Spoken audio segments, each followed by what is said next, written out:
Sagat yung ano. Ano po bang reaction nyo ron?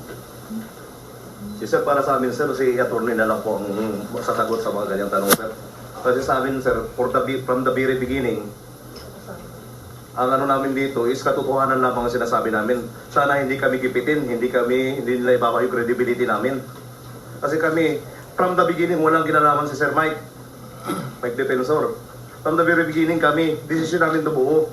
Nailahad na namin kasi sobra na mag-18 point something trillion ng utang ng Pilipinas. Paano yung mga anak namin? Paano kami? Mamamayang Pilipino, mahihirap. Saan namin pupulutin dun sa sunod na araw yung mga anak namin? Saan namin pa?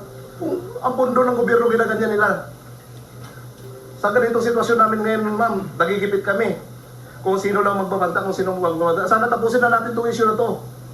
Tapusin ang korupsyon sa bansang Pilipinas. Yan lang po ang hiling namin about isa sa amin po.